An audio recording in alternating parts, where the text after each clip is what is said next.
Hello, it's Nikki. Today I want to talk about sales calls, discovery calls, disco calls, connection calls, whatever it is that you call the call, and find ways that you can improve the likelihood that somebody is going to buy what you're selling on a sales call.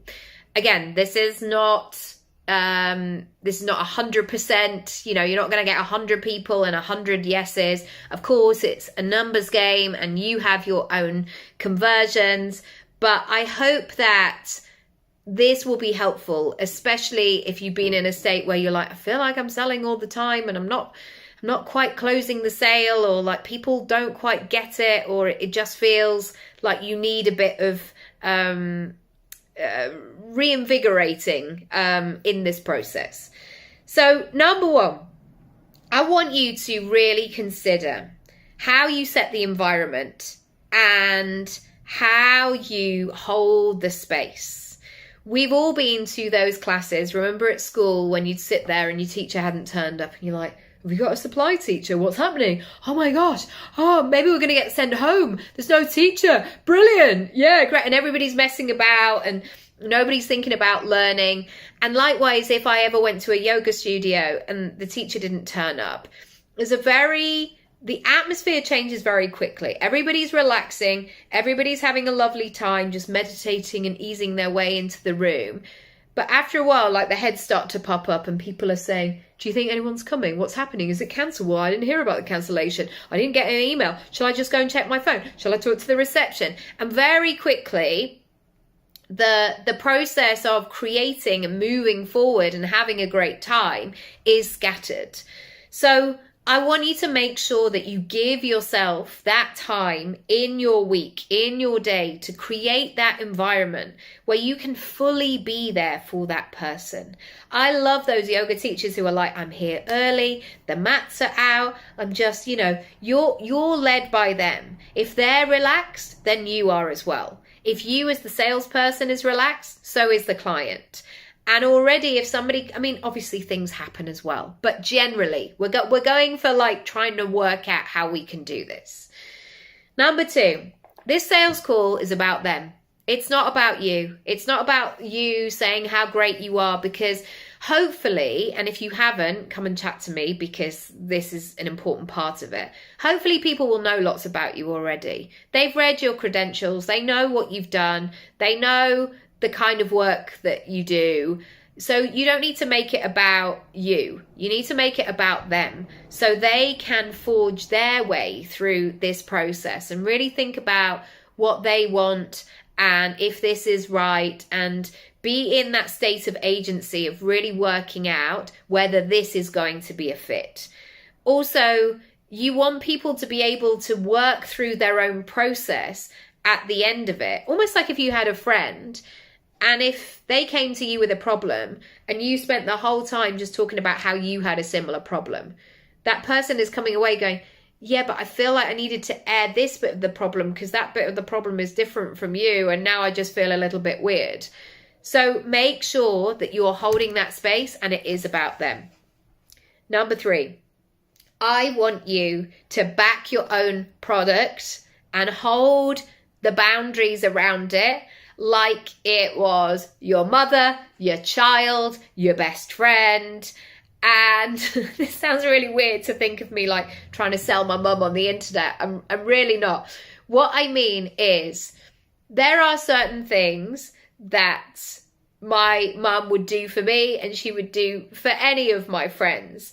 But there would be other things that I'd be like, she's not doing that. No. And I would hope she would do the same for me. Or like maybe my mum is not a great example. If I was thinking about my children, say, I don't know, they needed to go to extra football practice. And it's like, yeah, they can go to extra football classes to train for the cup game on Sunday, sure.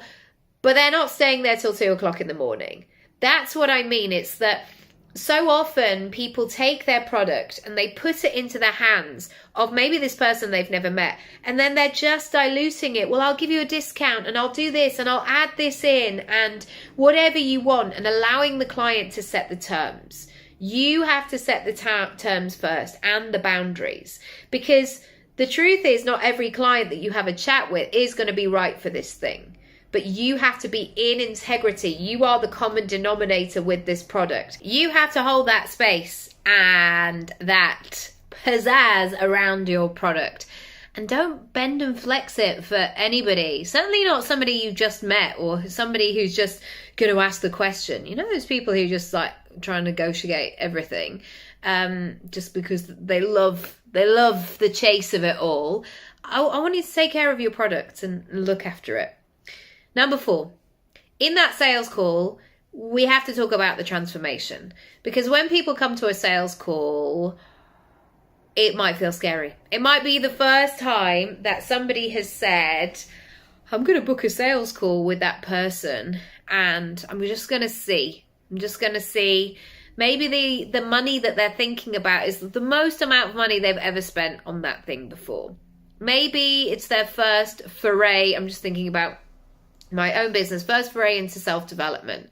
And they've got a husband or a friend or a mother or all these people like, what are you doing that for? Is it a pyramid scheme? Is she a witch? What was happening? There's always all sorts of things going behind.